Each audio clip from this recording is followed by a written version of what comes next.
Hello बच्चों, आज हम आपकी कक्षा छठी की संस्कृत की जो आपकी पाठ्य पुस्तक है रिद्धि संस्कृतम, इसके हम पहले पाठ पढ़ेंगे। पहले पाठ से पहले एक वंदना है, उससे हम पढ़ेंगे। चलिए देखते हैं। वंदना। सरस्वती माँ भागे विद्या कमल लोचने, विद्या रूपे विशाल लक्ष्मी विद्या देहि नमस्तुते। हे माँ भाग्यवती, ज्ञान रूप कमल के समान विशाल नेत्र वाली ज्ञानदात्री सरस्वती, मुझको विद्या दो, मैं आपको प्रणाम करता हूँ। शारदा शारदा म भोज जवदना वदना मुँह भूजे, सर्वदा सर्वदा स्मांक सनिधे सानिध्य क्रियाते। अर्थ क्या है इसका? शरद काल में उत्पन्न कमल के समान मुख वाली और सब मनोरथ को पूरा कर देने वाली शारदा सब संपत्तियों के साथ मेरे मुख में सदा निवास करे।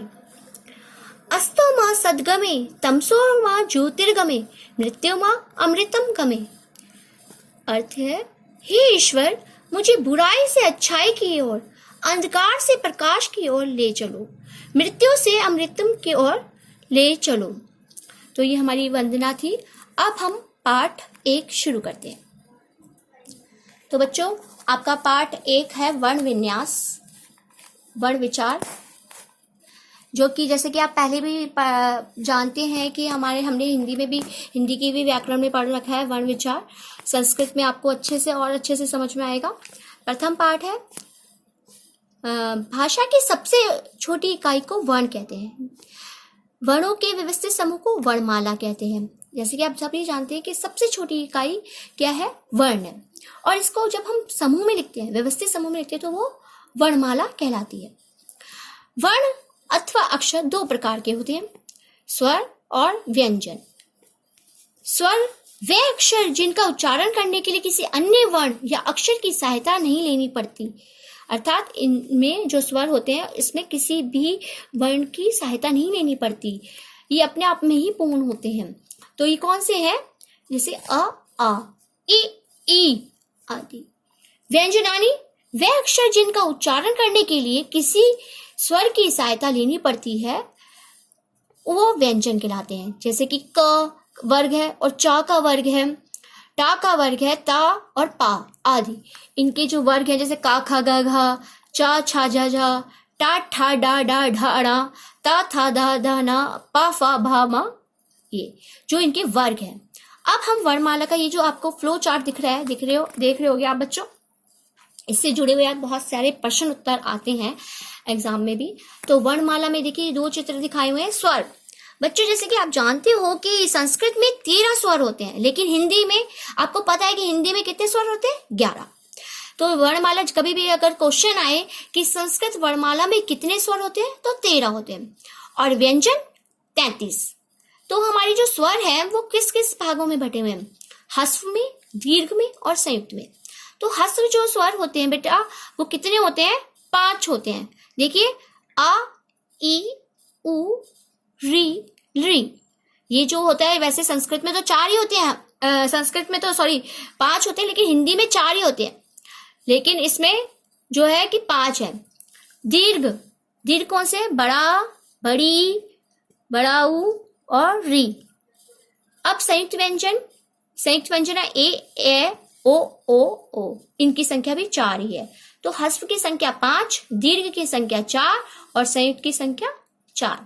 अब व्यंजन में आते हैं बच्चों। व्यंजन जो कि का से लेकर पूरा मा वर्ग तक होगा, तो हम उसे स्पर्श व्यंजन कहते हैं। तो आप जाना कि स्पर्श व्यंजन अगर पूछा जाएगा तो आपको पूरा बताना है कि पूरे का से लेकर मा तक जो वर्ग होता है वो हमारा स्पर्श व्यंजन में आता है। अंतस्थ व्यंजन जो कि हमारे कंठ से निकलते हैं, य, र, ल, व, इनकी संख्या भी 4 ही होती है। ऊष्म व्यंजन, इनकी संख्या भी 4 होती है, जो कि हमारी जीवा से प्रयुक्त होते हैं। श से शलगम, जैसे श षटकोण वाला, स जो कि सपेर वाला, और ह, तो इनकी संख्या 4 है। अधिकतर क्वेश्चन आता है कि अंतस्थ व्यंजन कितने होते हैं और ऊष्म व्यंजन कितने होते हैं। आपके अभ्यास कार्य में भी हम जब पढ़ेंगे तो आपको अच्छे से पता चल जाएगा कि कौन कौन से होते हैं। अब हम आगे चलते हैं कि का से पा वर्ग तक के वर्णों को हम स्पर्श व्यंजन कहते हैं। जैसे कि मैंने अभी बताया है आपको, तो का से पा तक वर्ण जब भी आएंगे तो हम उसे स्पर्श व्यंजन कहेंगे। अब हल चिन्ह, जो संस्कृत में हल चिन्ह क्या होते हैं, यदि हम का उच्चारण करेंगे तो का के साथ आ की ध्वनि भी मुख से निकलेगी, बिल्कुल निकलती है। अगर हम बोलेंगे क, तो आप देखिए क के साथ आ का स्वर भी सुनाई दे रहा है, आपको निकल रहा है कि नहीं। अर्थात का में अन्य व्यंजनों का उच्चारण करने से हमें स्वरों की सहायता लेनी पड़ती है। हाँ, बिल्कुल सही है बच्चों कि कभी भी हम व्यंजन में स्वरों की सहायता लेनी ही पड़ती है। देखिए क और आ मिलकर ही का बना है। ये जो आ, जो उसकी ध्वनि है, ये मिलकर आ बना है।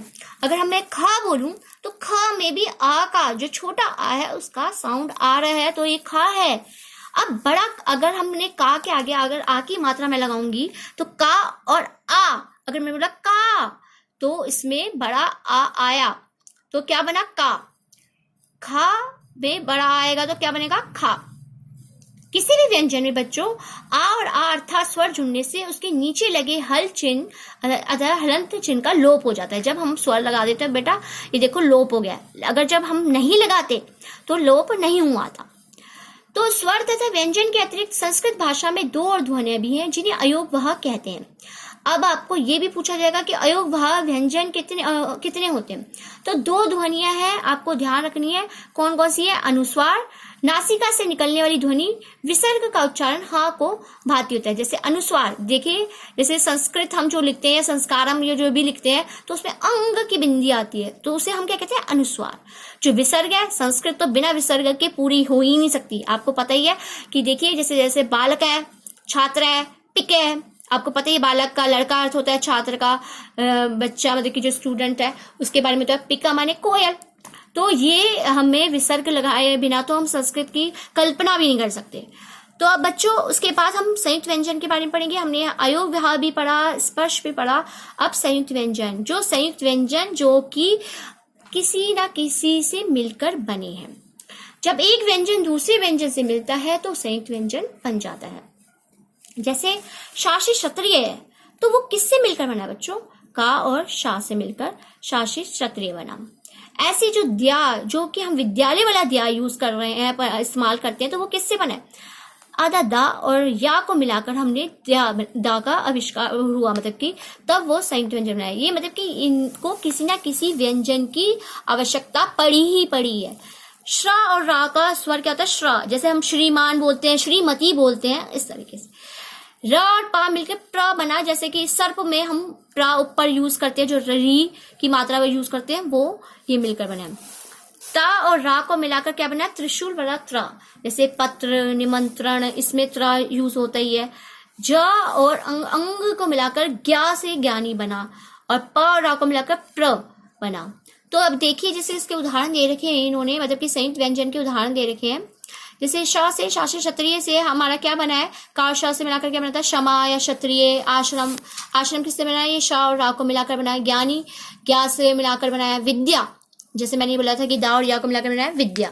सर्प, जैसे मैंने बोला था कि पा और इसको मिलाकर रा और पा को मिलाकर ये सर्प बना। अब जैसे आपको ये चित्र दिखाई दे रहा है, जब एक स्वर रहित व्यंजन दूसरे व्यंजन से जुड़कर एक अक्षर बन जाता है तो उसमें संयुक्त अक्षर कहते हैं। जैसे संयुक्त अक्षर कहते हैं बच्चों, संयुक्त अक्षर बोला है इन्होंने। तो कैसे? जैसे ता, पूरा ता था और यहाँ पर हलंत नहीं लगाया तो समझ लो आधा था। वो मतलब कि पूरा ता ये वाला है और हलंत लगाया जो आधा था है। और माँ में भी हलंत लगाया, ये आधा हो गया, ये पूरा हो गया। तो ये मिलकर क्या बना है? माँ बना है। तो स्वर तथा व्यंजनों के मेल से शब्द जो बनते हैं, जैसे बा और आ से मिलाकर बनाया बा, ला और अ से मिलाकर बनाया ल, और का और अ से मिलाकर बनाया क। अब क्योंकि ये संस्कृत में हम जब वर्ण विच्छेद अभी करेंगे, वर्ण संयोग करेंगे, तो इसमें आपको ये जरूरत पड़ेगी, तभी हमें इसको अच्छे से सीखना है। अब वर्ण संयोग, जैसे मैंने बताया कि जब हम वर्ण संयोग, जैसे संयोजन का अर्थ है मिलाना। जब हम वर्णों को मिलाते हैं तो वह क्या कहलाते हैं बच्चों? वर्ण संयोजन कहलाते हैं। अर्थात विभिन्न वर्णों को क्रम से जोड़कर शब्द बनाने की प्रक्रिया को वर्ण संयोजन कहते हैं। वर्ण संयोजन, जैसे मैंने कहा था कि वर्ण विच्छेद आपने हिंदी में भी पहले कर रखा है, हमने वर्ण विचार वाला जो चैप्टर पढ़ा था उसमें भी आपने कर रखा था कि ला, ए, जब जब हम शब्द को खोल के लिखते हैं ला एक न ई, तो क्या बना, लेखनी बना।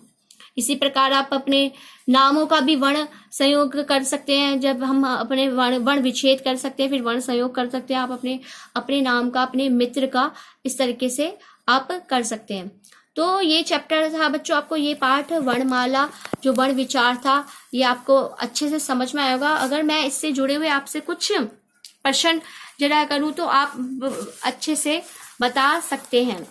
तो जैसे वर्णमाला को हम पूरा करेंगे, जैसे कैसे करेंगे आपको पता ही है कि अगर बड़े आ से पहले क्या आता है तो हम ये वर्णमाला अच्छे से, जिसको मतलब कि आप पूरे कर सकते हैं। रिक्त स्थान में हर्ष स्वर कितने थे, दीर्घ स्वर कितने थे, संयुक्त कितने थे, उनको आपको लिखना पड़ेगा। अंतस्थ और ऊष्म, ये क्वेश्चन जो होते हैं बेटा ये बहुत इंपॉर्टेंट होते हैं, जो कि आपके आगे आएंगे ही आएंगे। तो आशा करती हूँ कि बच्चों आपको ये वीडियो अच्छा लगा होगा और समझ में आया होगा। धन्यवाद।